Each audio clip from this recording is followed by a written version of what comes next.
where the foundation is strictly about God. That's my foundation. Welcome again. We're here on September 11th, which is a very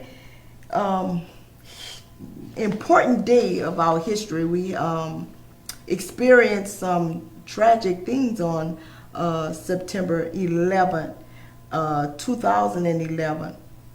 Was it 2011? 2001. 2001. Okay.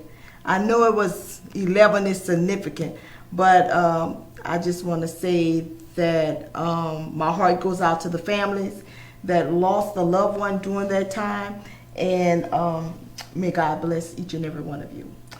Welcome to the Foundation of My Color. I have with me in the studio the most beautiful judge here in St. Ledricka Parish, Judge Ledricka Johnson Thierry. Welcome to the Foundation of My Color. Hi, how you doing? Good. Thank you for having me. Good. She is running for Judge Appellate. Third Circuit Court of Appeals. That's it, Third Circuit Court of Appeals. Just help me out here.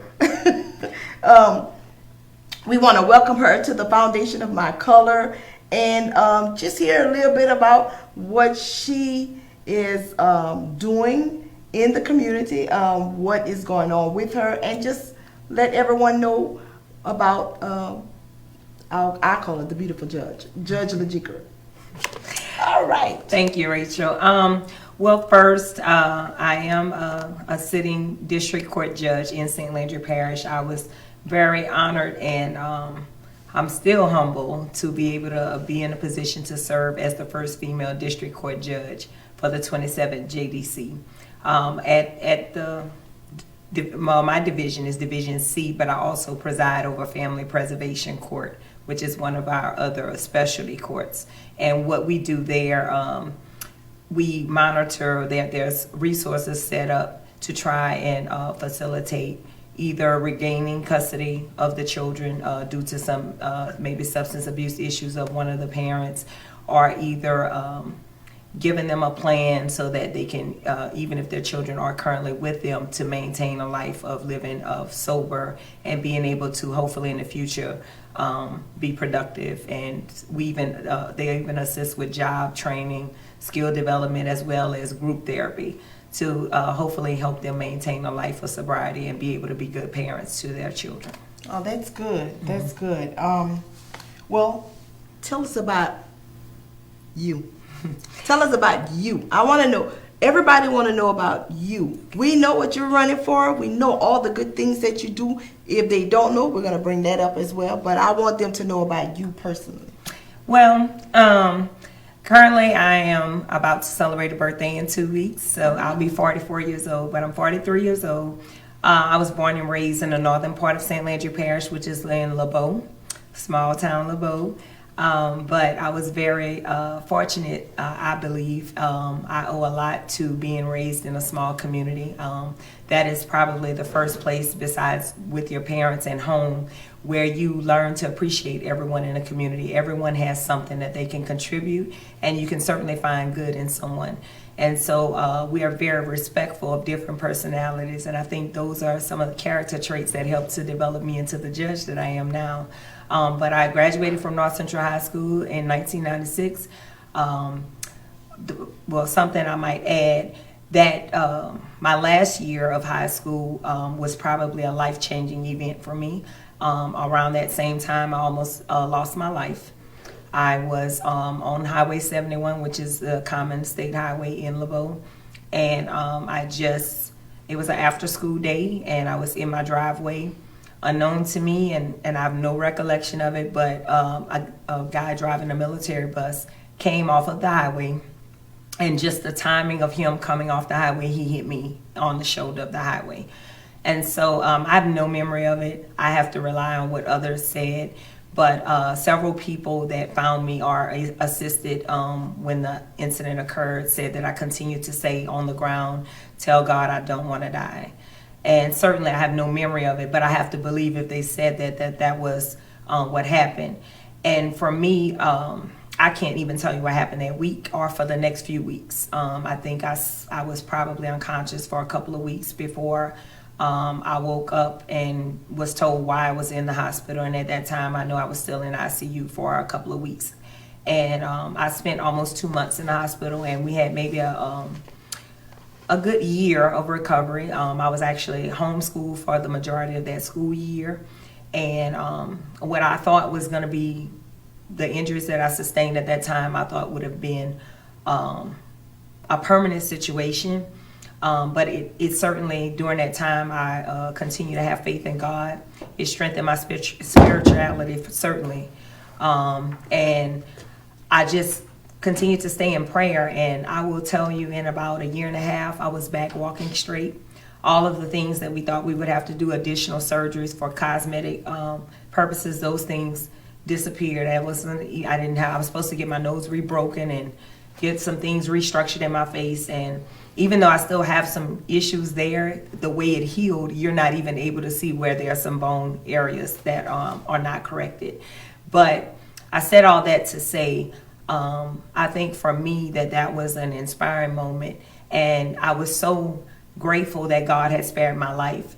I knew of others that had been in accidents, sometimes inside of a vehicle, and they weren't that fortunate. And here I am, I'm not in a vehicle, and it's not a car, it's a bus that hits me at full speed. So it really strengthened my relationship with God, because I knew at that point He had a purpose and meaning on my life, and it obviously couldn't have been to do bad if He left me here. So I wasn't certain how He wanted me to walk or how He was going to use me. But immediately, my freshman year of college, every year I can think about in my adult years, I've always committed to public service. I worked with Habitat for Humanity. I worked with AmeriCorps. I had even volunteer programs where they just wanted us to plant trees to help the environment. Any opportunity that I saw that I could be of use, I certainly was willing to do so, and not just in St. Landry Parish, but even the 10 years when I stayed in Baton Rouge. I was always involved. And when I came back home permanently in 2005, I implemented the first free tax site. A lot of individuals have been talking to me about the rapid refund loans. And I mean, most of the families were certainly in a poverty guideline situation. And when I learned that some of these loans were $800 to $1,000 or a percentage of their refunds, it just, I don't know, it just moved me. And so I contacted the IRS. They agreed to train me for free. And as an agreement for my training, I could not charge anyone, which certainly I had no problem with. So we don't charge tips, no lunches, nothing. Just take your documents and be blessed. And so I did that for 15 years and started that long before I decided to run for office. And I even received a U.S. Department of Treasury Public Service Award for the money that I help send back to my community. And that's kind of our slogan, was why pay when you could get all your money back for free? And so we've been blessed to serve at least 900 residents annually who utilize that program. And since I've been on the bench, the last 2 years, I was not a site coordinator. Prior to that, I was always the site coordinator. But my best friend, who started with me, she's kind of picked up the torch, and I'll just kind of assist as a tax preparer. But that's just one of the things that I'm very proud of, and I was able to implement in my parish. Additionally, when you look at my record, I do some other community events. Prior to COVID, we had started an autism annual breakfast, and we hope to pick that back up now that the numbers are better with COVID than what it was prior to 2020. But that was inspired by my daughter Madison, who has autism. And I learned of, she was diagnosed officially at 3 years old, but it was raised to us at the age of 2. And so at that time I was a legislator, and it, was something new for us. No one in our family had any mental illness. I didn't have any friends that had any information that they could share with me. And so it was a learning experience, learning about what autism means and how it impacts that individual as well as the families. And so after some years, when my daughter got to a place where I felt, because it took off 3 years to work with her between ages 3 and 6. And so when she got to be 6 years old, I got to a place where, you know, she could go into the public school system and we could start back to function, you know, working both me and my husband. I then started focusing more on autism awareness because it's very important for the children and the families impacted, for many of our community to truly have the knowledge to be able to accept, love, and understand what these families are going through. So that's something I will never give up on, and what my goal is in that area is to continue to expand on that, in not just in St. Landry Parish, but outside to other parishes, because the numbers are steadily increasing annually. And so ultimately, the more we know, the better we'll be, and these families can feel love and true acceptance in their communities. But during that time, while all of that was going on, and again, God has been so instrumental in my life. I remember when she even got diagnosed, it was my first legislative session. In 2009, I was elected as the first female state representative for District 40. And I remember saying, God, if you would have told me that something was wrong with, or she had a medical issue going on, I would have never ran for office. Because once I realized what it was, I was like, there's no way I can be a legislator and tend to my baby. But as God would say it, he had a plan again. And going through the things that we learned with Madison and trying to seek out treatment and therapy for her, I was referred rather to agency. It was Baton Rouge Speech and Hearing at the time, but now the foundation, I think it's renamed as Emerge Center. But when Madison attended, it was in Baton Rouge, Louisiana, and they provided, there's not many places at that time in 2010-11 that provided ABA therapy. And that was one of the places we utilized. And our insurance policies in Louisiana did not cover that. And so, you know, we went through what we had to do, but as the plan would have it, I became vice chair of the House Insurance Committee. And I remember relating back to our personal experience where I had to actually purchase 2 policies outside the state of Louisiana to help with her medical costs. And so as a legislator, I was one of the legislators on the forefront of making sure that now any insurance company that does business with the state of Louisiana will cover autism services. But again, that's why I said, you know, I'm so receiving of whatever, whether you receive it as good or bad. I know that ultimately God has a plan for us. And so had I not gone through that with my daughter, I wouldn't have personally, you know, you empathize with families when they share things with you along those lines, but it never hits home until you really walk through those shoes. And so I'm very proud of that legislation. Additionally, as a legislator, I was I authored legislation regarding our sex offenders, prohibiting them from being on social media websites. That was a policy of many of the social sites, but it wasn't state law. And without the state actually having a law in place, then state police had no tool to enforce it.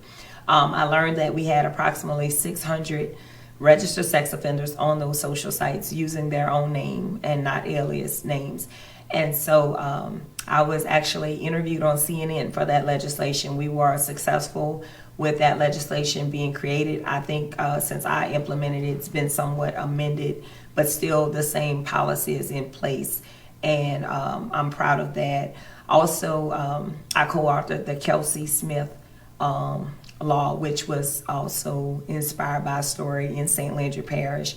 There was a lady by the name of Davina Chapman. I'm not certain if you recall that, but she was a victim of a domestic abuse incident, and it resulted in her, she was actually found under the Cot Springs Bridge, and the pathologist, and I don't want to say this incorrectly, but it was told to me that she lived approximately 6 hours under the bridge with a ruptured spleen. When I heard the story, her friend actually walked up to me. I was at a dinner. A friend walks up to me in the middle of a dinner and she says, "You don't know me, but I want to tell you this story." She tells me the story, and it just, she had no idea that I was also, when I got hit by the bus, one of my injuries was a ruptured spleen. So when she said that whole night, I just kept thinking she lived 6 hours. Well, my story was very similar.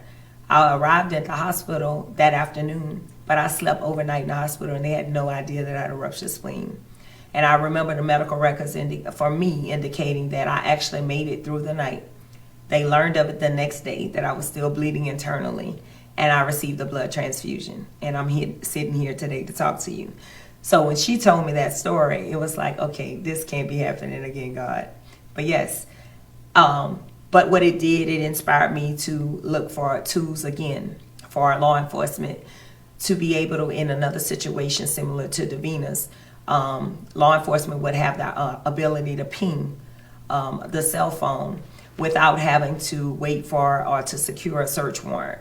And so when you have something of that nature, time is of the essence, and so maybe we're not certain for sure, but there were witnesses that saw when she was, involved in that situation, but they couldn't locate her. And everybody knew that she was somewhere in the vicinity. So I do believe that even maybe not in her situation, it wasn't something that was available for her, but for someone else in a similar situation, that's the way we try to pay tribute to her. And I said that to her friend, we're not going to let her death be in vain. And so that was one of the pieces of legislation that I was also a part of. And I've also, another key piece of legislation I'm very proud of was that every baby born in the state of Louisiana is tested for heart defects because of my legislation. Prior to that, I learned that babies that were born bluish, they were tested for heart defects. But babies that are born pink, they could possibly have a heart defect but not get the same test at the time of birth. And so after talking with, again, another parent who lived in a rural community, in which the nearest hospital will be about 40-some minutes, had a situation similar, brought home a baby that they thought was healthy, and actually the baby had an enlarged heart. And they went a few months and they noticed certain things, but what they were being told was that was normal for a baby to cry all the time. And we've all heard that. People say that's what babies do, they cry. And the mother shared with me that when she presented the baby to the emergency room, the baby was actually at that point in distress. Even the hospital lost a lot of time trying to identify what was going on with the baby. And so what that did, it also, other families talked to me about, children have heart defects and they actually pass physicals, and then they may collapse when they're playing in a football game or a basketball game. And so that inspired me to author the legislation that all babies at birth should be tested for heart defects. The cost is minimum. It was $3 per baby. That was a big issue for some organizations, that they said that was a cost that no one could fund, and they felt that they couldn't afford to test every baby. And I thought that a baby's life should not be gauged on a dollar value. And we're very proud it was passed, and so that's something I'm very proud of. And so when I look back, even as a legislator, and there's other pieces that I worked on, but if you pay attention to my record, I've always been consistent about serving people, about making an impact on the lives of others, and being able to do something expeditiously. I do understand that in some things it takes a while for everything to come together, and there are some things that sometimes collectively we start on, and it does take a while, but those are pieces that immediately when they went into law, I could see how it was changing someone's life. Okay. Mm-hmm. Look, we know you're an awesome woman. I see your work doing the autism with Madison. That's an awesome event that you put on every year. This year I got a chance to video and actually air some of it over here. During that time we were so proud of the different events that took place during April for the autism, and I just want to say thank you again for being one of the biggest advocates for kids, for all children. I didn't know you were doing that in the legislature, advocating for babies, and that's awesome. We thank you so much for that. The only other thing I want to ask you is this. Tell us about the appellate judge and what that means to you to become the next Third Circuit appellate judge. Well, this is interesting. So when 2 years ago I was elected as district court judge, and I certainly love my job. I'm a general jurisdiction judge, so I preside over criminal matters that range from misdemeanors to felonies and serious felonies. And I also preside over civil matters. Some are smaller cases, some range into billions of dollars. I also preside over family law matters. So I have an opportunity to deal with different parts of the law. And we also, I'm sorry, and I left off, we also preside over juvenile matters as well. So if you would have asked me 2 years ago about the appellate court, I would have told you probably not, because at that time, my mentor, Judge Harris, had spoke about was considering running for the seat. And it wasn't until recently, mid this year, that he made his decision.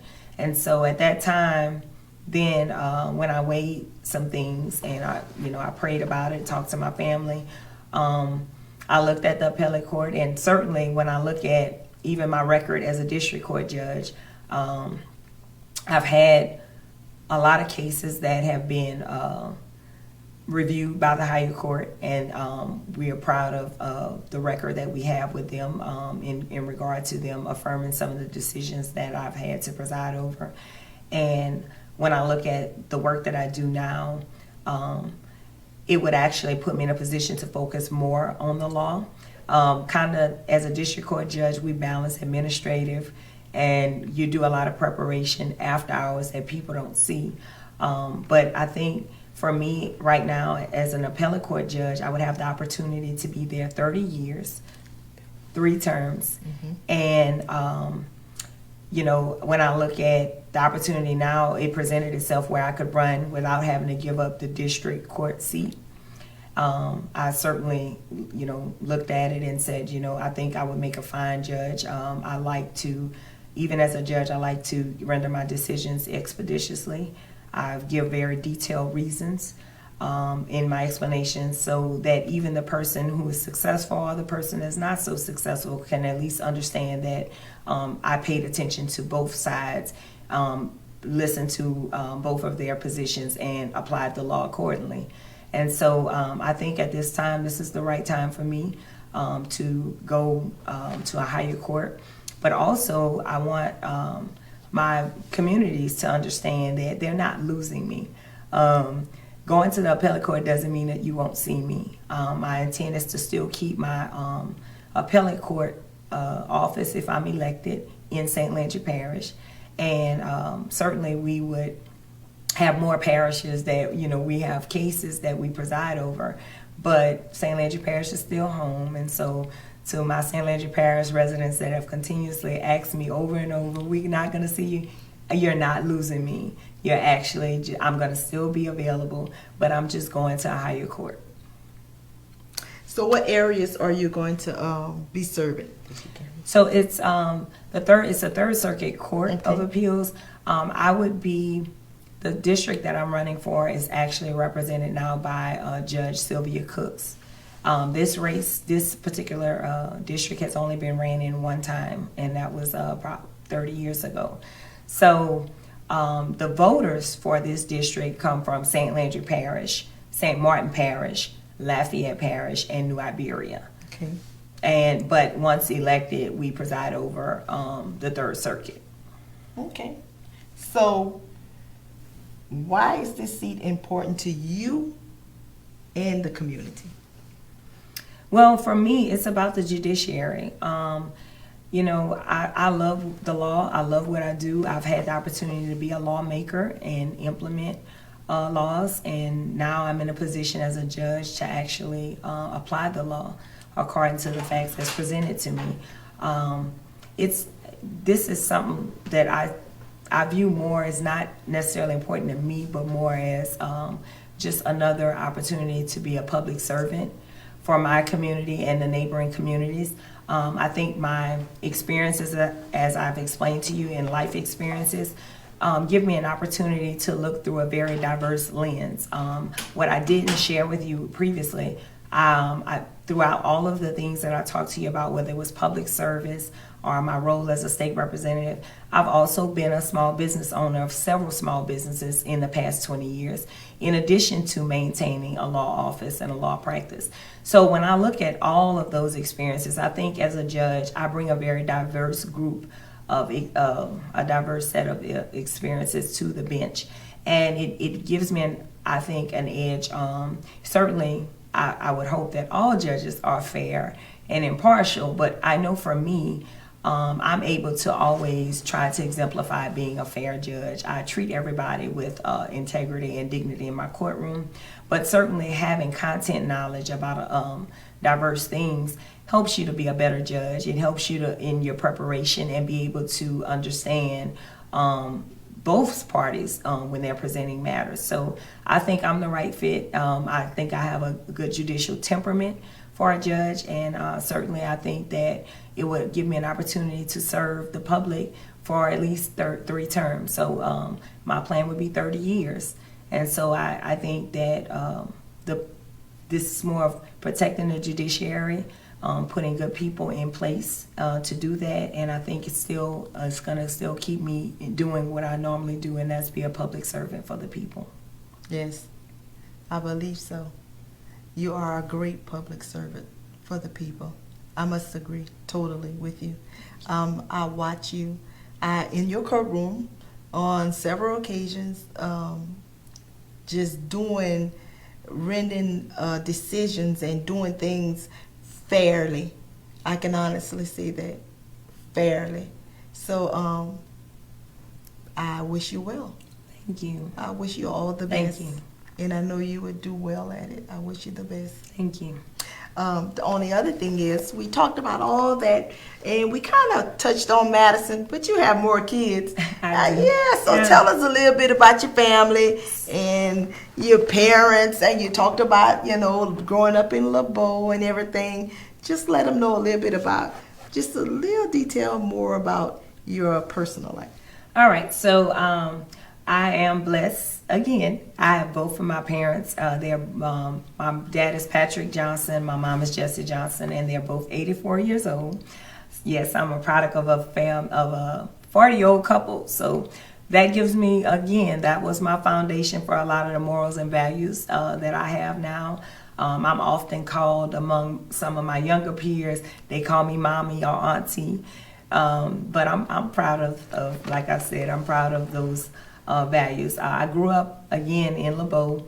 I helped my father do a lot of farming growing up, and so at an early age, I was probably 9 years old, I believe, when I was first going into the fields and working continuously throughout the summers. At age 15, I was welding. Welding, and in fact, that was probably the beginning of my entrepreneurial spirit, because I would weld barbecue pits, sell the barbecue pits. I remember the business, Service Builders, they are closed now, but when I was coming up, they would allow me to sell my barbecue pits there. And that's how I would purchase my school clothes every school year. So my father instilled a lot of work ethic in me, and my dad was a very, very hard worker. He wasn't fortunate to go past the 6th grade. And my mom did not complete high school either. But my dad particularly, he was disabled from the time I can remember him, and it never let him stay home, not one day. He worked consistently, unless he was, for some reason, if he was hospitalized, but he was always a hard worker, and he built homes for a living. So seeing his work ethic, I believe that was, for me, very, probably my first teachers about not complaining, always taking your job serious, and there's no excuses. Get it done. And that's kind of one of the things I do with everything that I do. I believe in It doesn't matter how many hours I have to put in. It's about, it's not how you start, it's how you finish. Yes. And so, but my mom, she worked in the healthcare industry also for 26 years. So I've always seen her work with people. And she, too, great work ethic. She always maintained full-time employment, but then still came home and was a full-time mom and maintained the home. So that was also another teacher where I saw it wasn't traditional when we were coming up sometimes to have both parents working and then having a balanced home life. And I was able to see that work with both of my parents, able to do that and still raise your family and do right by your family. And I do have two older brothers, one that's 8 years older than me and 15 years older than me.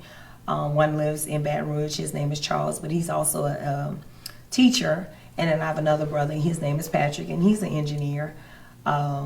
My family makeup at home is I'm married to Travis Thierry. He also works in sales in St. Ledricka Parish. And we have 3 children. Madison, who we talked about, that's my oldest, and she's 14. And then I have a son, Carter, he's 10 years old, and a younger son, Liam, who's 5 years old. And we talked a lot about Madison, and we're very, very proud of her and the strides that she's made. But Carter, we call him Little Professor. He's our little professor in the home. He monitors our budgets and how much time we spend with each child. And he tends to be the one that's kind of ahead of his age when it comes to life skills. And my 5-year-old Liam, he's just a happy baby. He's getting older. He's taller than probably his 10-year-old brother. He's almost taller than he is, but he doesn't act like it. He still enjoys being the baby of the family.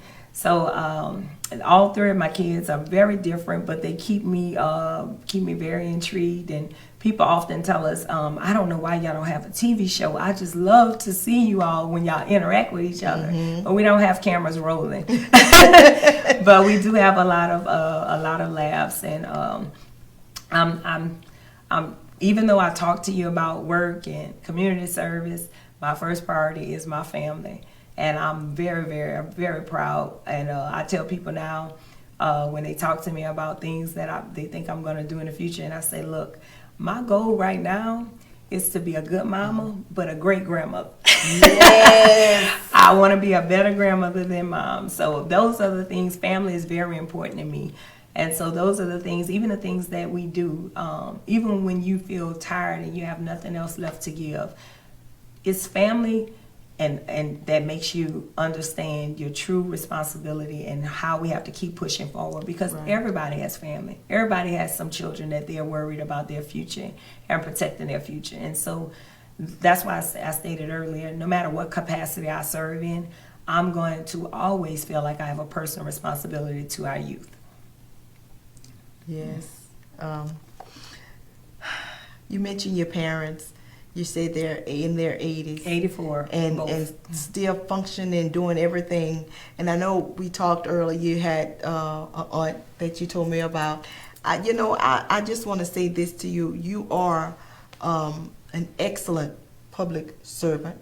I seen your tax preparation office. I seen during tax time all the traffic in and out of there. So everything you're saying, I witnessed a lot of it, and I just want to say thank you. Thank you so much. We appreciate you in St. Ledricka Parish, and I'm pretty sure that your bid for appellate court judge, they're going to appreciate you once you're in there as well. So thank you for coming in today and being a part of the foundation of My Color. I know you're a very busy lady and you have other things you have to get to, but I just want to say thank you so much for coming in and stopping by and sharing with us today on the foundation of My Color. I enjoyed it, and again, I want to say thank you for inviting me. You certainly, I know, have other guests that you could pick from, but for you to think of me and give me an opportunity to present myself, yes. I so appreciate it, and I hope to come back after the election and maybe share some additional information with you. The only other thing I might would add is that I did state to the viewers that I am running for the Third Circuit Court of Appeals, but I did not tell you all that my number is 43 on the ballot. And election date is November 8th, 2022. So that's this fall. So again, for those of you that are there, I hope that you see that although judges can't personally talk about certain things that they promise in regards to subject matters or philosophies on certain subject matters, because we have to remain unbiased on those issues. But I think it is important for you to pay attention to the background and the experiences of the candidates when you make your vote. And so with that being said, I hope that my record speaks for itself and that you can feel confident in casting your vote this November 8, 2022 for Ledricka Johnson Thierry, number 43 on your ballot. Thank you so much, Judge. Thank you. Well, tell me this, what Madison doing these days? We're going to go off of that because, I just love her. I should have brought her with me. You should have brought her with you. Tell me what she's doing. She's in 9th grade? She's in the 9th grade. Oh my God. Last year, she was Student of the Year for 8th grade at Opelousas Junior High. She is doing phenomenal. Each year, we see more and more growth. And I just want to say to parents that are in this situation, or not even just parents, because sometimes it's a grandparent, sometimes it's an aunt, or uncle, a cousin, or a friend of the family that may be assisting with children that are impacted with autism.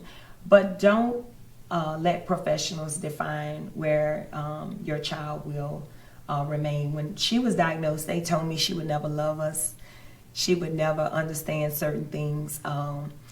They basically, and maybe that was what they thought was best at the time, but they tried to tell us to not even dream as parents. Just take one day at a time. Don't place long-term expectations. I remember those certain words being used to us. And I just got to say, again, that's why you're going to hear me say God all the time. Oh, yes. Because God is. My story was shared. When we were going through this moment, I ended up sharing my story with someone in Baton Rouge who happened to overhear a conversation my husband and I were having on the phone. I hang up the phone. She questioned me about it, and I went on and just shared my personal business about what we were learning with my little girl. She told my story to another lady in the grocery store. Just they're having random conversation. I get an email from a lady that I never met, and she talked to me about, because she had a son with autism, shared with me what they were doing in Baton Rouge and asked me some ways that I might be interested. I agreed. We met. I didn't personally meet with that lady, but I met at that place, Baton Rouge Speech and Hearing. For the very first time when my daughter walked in that place, she turned around, and she didn't speak then. And Madison didn't fully speak to us until she was 6. So at 3 years old, she turned around and she did like this. And she would normally never depart from either my mom, me, or my mother-in-law, or my husband. She had to always be with us. So when she turned around and waved bye, I was like, okay, we're just here for a tour. And she was ready to stay. That was God already speaking to me.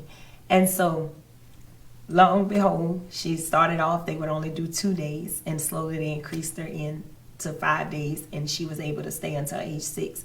They actually start treatment there from 18 months old to 6 years old at the time. So I was feeling like, oh my God, we've missed a year and a half. But let me tell you, whatever help they can get before age 6, it makes a difference. By 6, she was talking. When she first entered the public school system, Madison read on a 3rd grade level in kindergarten. We had no idea that she could even read. But the school had always told us they felt she had language in it. It was just trapped. And they helped to work on eye contact, work on things to help her be able to express herself. And each year we have seen like things that she's doing now we would have never dreamed of. I mean, she actually tries to cook. She can follow recipes.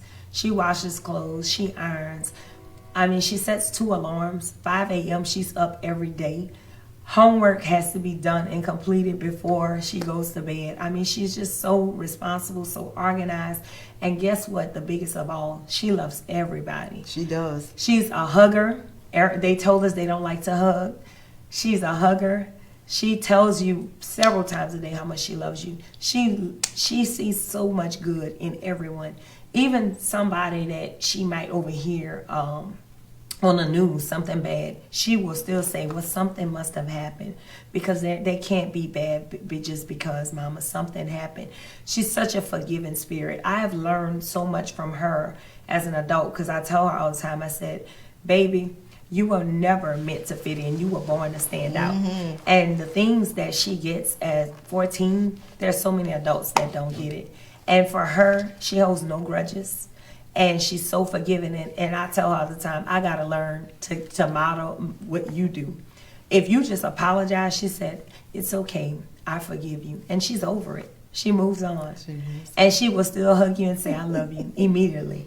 So my baby is just phenomenal. It's just amazing to see how she's growing. But again, I believe that that's one of the reasons God allows me to see things the way it has happened and the way it's happened in my life, so that then we can go out and be a testimony to others and inspire others. And since Madison's situation, I remember at one time I thought I could not get through a conversation talking about autism without getting in tears. And just prayer, I'm telling you.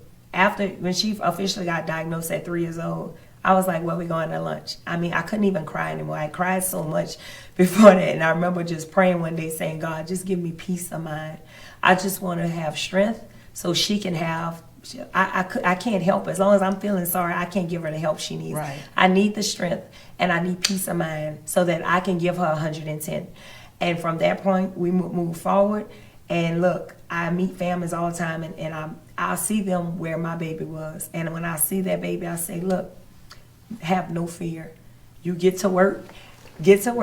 And I said, you'll see, this is Madison, but this is not how we start. And always remember, I say that all the time, it's not how we start, it's how we finish. That's right, that's right. So we're still hopeful. We have more to see from Miss Madison, but it also, again, we're going to continue to inspire others in our community to stay hopeful and to continue to promote acceptance of autism. Yes, her bike ride is awesome. She also likes snakes. Yes. She had this huge snake around her neck, and I was like, oh, Maddie, why a snake? You can pick any other animal to love. Don't like a snake. She loves snakes. And that's probably some of it. Well, you know, and that's some of the things that they tell you. Like when she was younger, she liked things that was, I guess, what we would consider dangerous. Some of that they say is related to autism, but some can actually be, that's just their character trait, whether she had autism or not. But for some reason, from early, she loves snakes. Yeah. Now she's a cat lover too. Oh, she does? She's not really fond of dogs, but she loves cats. I mean, they get human names. And she loves cats. But does she have one? She has several. Oh, she does? Okay. Yeah, she has several cats. In fact, she recently got, I think, 2 new cats in the last 2 weeks, and then so she never is under like 3 or 4 at a time. But yeah. And she have a name for all of them. Oh yes. She must take good care of them. And they look. She has, her window faces our driveway. Then when she goes in the window, they could be like way down the driveway. Madison starts like yelling or tapping on the window, and they just turn 360, coming back to see Mama. And she calls them that. That's her babies. Oh, yeah, but she's such a darling. Oh yeah, she's such a sweetheart. She is. You guys have to meet Madison. We're gonna have to bring her to the foundation. She would love this. Yes, she would. I love her. We're gonna have to get her on the foundation and let her give her testimony, because she's a blessing. She really is. She is a blessing. So I just want to say thank you again for coming in and give your story. And also letting everyone know that you are running for the Third Circuit Appellate Court Yes, ma'am. judge, and we wish you well once again. And thank you so much for coming. We know Thank you're you. a busy lady. You have a lot of things going on. You told me about the LSU and Southern game yesterday, which was an awesome thing. Look, before the guy mentioned the bands were all together playing, and he said, "Look at this." And before he said that, I said, "God, look at the unity." Then he said, "Look at unity," and I said, "That's what it was about." Yeah. It wasn't about two schools going against each other because one rank and they're in different ranks. First of all, but it was about unity, and it was a beautiful thing. And they displayed that on the field. The heart when the two bands united, and the formation, one with the heart and the 225 area code symbolizing Baton Rouge. So I thought that was beautiful. It was. To show the unity in the community. Yeah, it was very nice. I really, when I seen that, I was like, girl, you should have gone. You should have gone, but I didn't. I just couldn't fight the traffic. But hopefully this is the start of something that becomes an annual. I know. I hope so. That would be nice. Yes. Just like the Bayou Classic, they do the Bayou Classic every year. This would be something to start off with every year. Doing that because it showed so much of unity. Within that community, that city. Yes. So it was a beautiful thing. And to say, everything happens in Baton Rouge. You guys, that's where y'all make our laws and do all the good stuff over there. So it was good. It was really good. So, I just want to say thank you again. Okay. I really enjoyed this, Judge. I did too. I did. I really enjoyed Judge coming in. I would love to go sit in her courtroom every day and just watch her in action and everything. And she would, hey Rachel, every morning. Her crew, her staff, they're such a beautiful. I do have a beautiful staff. You do. They're a beautiful staff you have over there. And it makes my job enjoyable to have. I love everybody in my office, and we all work well together, and they're very, very supportive of their judge. I remember some evenings they're still there, and it's after 6, and they're like, well, Judge, you still here? And they stay with me. And they stay with yes you. Yes, I have a beautiful staff. They're very supportive, and I do feel that they love their judge. I think they do. I know they do. Shout out to Naomi. Shout out to Shannon.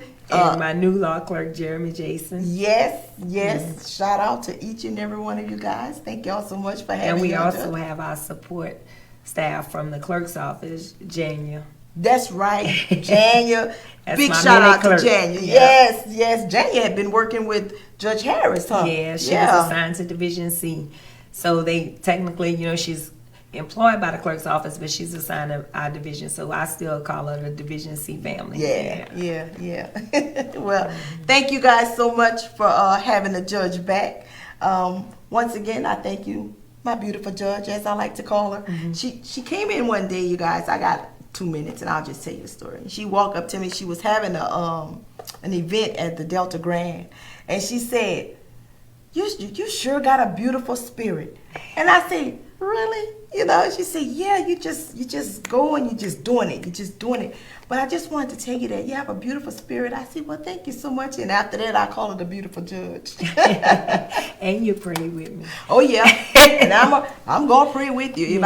If I can't do nothing for you, I will pray for you. Yes, ma'am. One thing about it, God is on the throne. He's good. Like I said, the foundation of my color, God is my foundation. That's right. And so I appreciate you coming in and giving your testimony, because you came in and talked about the position that you're running for, but you also came in giving a testimony to let people see that God is using you. Yes. It's just not about running for an office. It's about what God has ordained for you in this appointed time in your life. Yes. Everything that happened is for a reason. Yes. Everything. So we just thank God for you. Thank you. We thank God for you. We thank God for your family. I thank God for Leah Maddie, because she is a blessing to the autism community family, because I know they see the light in her. Yes. I see the light in Leah Maddie, and I just enjoyed just spending time with her the few little times I was with her. So, you know, I Yeah, if just she want to sees say, you again, she'll probably draw. She's drawing now. really? So she would have drew all your whole, in probably about 5 minutes, she'd have a sketch of you. Oh, wow. I Yes. have to go see Maddie. Yes, I you need need that to sketch. see her. Yes. I need that sketch. Thank you so much for tuning into the Foundation of My Color, where we keep God first, and God is the foundation of my color, as well as the judge. You just heard. So thank you for tuning in. We appreciate you. Until next time, keep God first in everything you do. He is the author and finisher of your faith. God bless you all.